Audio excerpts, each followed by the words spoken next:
1 year అయింది election గెలిచి కూడా 1 year అయింది.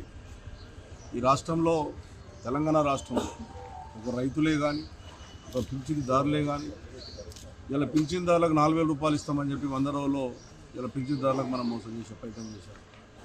అది కూడా జనవరిలో ఇవ్వలేదు పింఛన్లు, ఆగస్టులో కూడా పింఛన్ లేదు. సుమారుగా 2,500 కోట్ల రూపాయలు ఇలా ప్రజలకు వచ్చే హక్కును దాన్ని మీరు ఇవ్వలేకుండా నిరుపేదలైనటువంటి పింఛన్దారులందరూ కూడా ఎగొట్టే ప్రయత్నం చేశారు. అదేవిధంగా రైతులకు రైతు బంధు నాటేసేటప్పుడు ఇచ్చేటప్పుడు రైతు బంధు కూడా మీరు ఈరోజు రైతు బంధు ఇవ్వకుండా 1 year అయిపోయింది, కలాపం చేసుకుంటాం, మళ్ళీ మేము ఆ సంక్రాంతి తర్వాత ఇస్తామని చెప్పారు.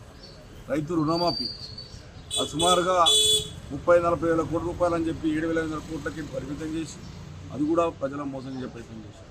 అందుగురించే ప్రజలందరూ కూడా ఒకతాటి మీదకి వచ్చారు. ఏదైతే టీఆర్ఎస్ పార్టీ నుంచి కొంతమంది ఎలక్షన్ ముందు కానీ ఎలక్షన్ తర్వాత పోయినటువంటి వాళ్ళు కూడా ఈరోజు ఆ రోజున కేసీఆర్ నాయకత్వంలోనూ కాళేశ్వరం ప్రాజెక్టు ద్వారా కొండపోచమ్మ కానీ మల్లన్న సాగర్ ద్వారా బ్రహ్మాండమైనటువంటి వాతావరణం వచ్చి హైదరాబాద్ నగరానికి నీళ్ళు వచ్చినాయని చెప్పి ఇలా ప్రజలు ఎంతో హర్షిస్తూ ఉన్నారు. నేను నిన్ననే కొన్ని హాస్పిటల్ పోతే ఒక్క దగ్గర కూడా కనీసం గోరీ లేనటువంటి పరిస్థితి నేను చూశాను. అందుకొరకే ఈరోజు శ్రీకాంత్ అస్వంటి వారు కుకట్పల్లి డివిజన్కి సంబంధించినటువంటి అధ్యక్షుడు, శ్రీలింగంపల్లికి సంబంధించిన అధ్యక్షుడు లక్ష్మీనారాయణ కానీ అలా ఆధ్వర్యంలో ఈరోజు 56 మంది మళ్ళీ తిరిగి మేము టీఆర్ఎస్ పార్టీతో అభివృద్ధి జరుగుతుంది సాధ్యమైతే అన్నటువంటి ఆలోచనతో మా పార్టీ రావడం అనేది స్వాగతం అవుతా ఉన్నాం. ప్రజల పక్షాన టీఆర్ఎస్ పార్టీ ఎప్పటికి ఉంటుంది, ప్రజల పక్షాన నిలబడుతుంది, అన్ని వర్గాలను కాపాడుకునే ప్రయత్నం చేస్తాం.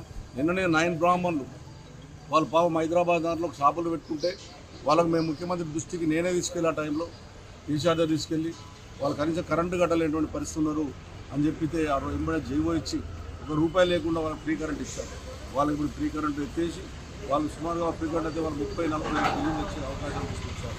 అందుకే నిన్న 3 నుంచి 4,000 మంది నిన్న వాళ్ళు ధర్నా చేసి నిరసన తెలిపే కార్యక్రమం చేశారు. ఈ రకమైన నిరసన కార్యక్రమం జరుగుతూ ఉంటే ఈ పండుగ వాతావరణం అని చెప్పి మేము పండుగలు చేశాము, ఎన్ని వేల కోట్లు 1,000 కోట్లు అని చెప్పి మేము ఇనాగ్రేషన్ చేసి మేము పొండేషన్ చేసి మళ్ళీ దాన్ని నేను ఇనాగ్రేషన్ చేయడం అనేది బాధ కలిగిందని చెప్పి సందర్భంగా తెలియజేస్తూ ప్రజల పక్షాన ఖచ్చితంగా టీఆర్ఎస్ పార్టీ బీఆర్ఎస్ పార్టీ ఉంటుందని చెప్పి సందర్భంగా తెలియజేస్తాం.